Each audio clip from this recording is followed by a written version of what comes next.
I call Jan Logie. Thank you, Mr. Speaker.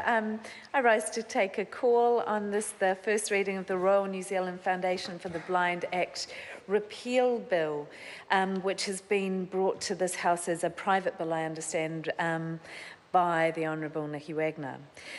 So it's in its essence a very simple bill. The heart of the bill is to repeal the existing 2002 Act. Because the Act, which came before Parliament in 2000, or was established by Parliament in 2002, enabled changes to the Royal New Zealand Foundation of the Blind, including enabling the Foundation to choose whether it wanted to become an incorporated society or not.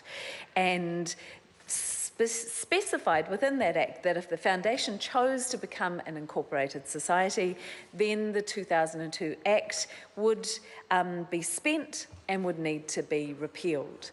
And consequent to that, of course, the Foundation did go through the process of becoming an incorporated society, so have asked that the 2002 bill be repealed. Specifically, they wish it to be repealed because keeping the Act on the statute causes confusion and suggests that the Foundation may still be a statutory body when in fact it is not.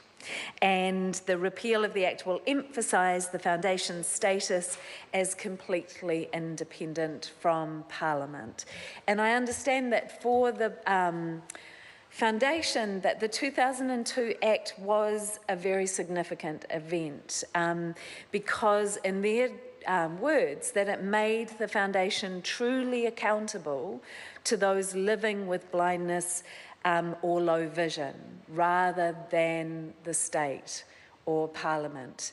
And that, of course, is a change that is to be respected, and now they are reinforcing that change by asking for the previous bill to be repealed.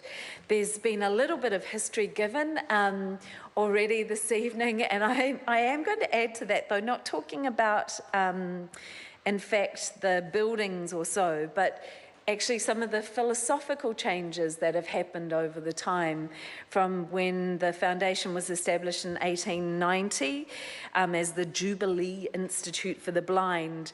Their purpose was to provide services to people who were blind or had low vision. And the way that they existed at that time was having the first formal service school and a residence in Parnell, and that they offered over many years sheltered employment opportunities, workshops and residences.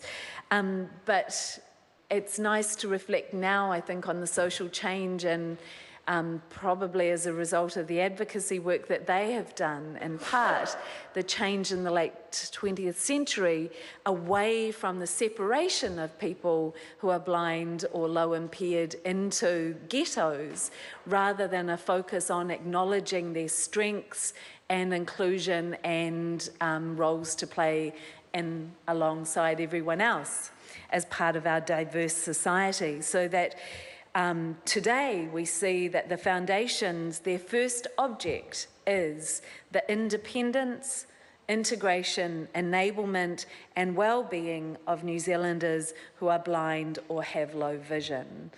And I think it absolutely makes sense for them to be independent and accountable to their members and off the books of Parliament as a sign of that independence and enablement and focus on their membership.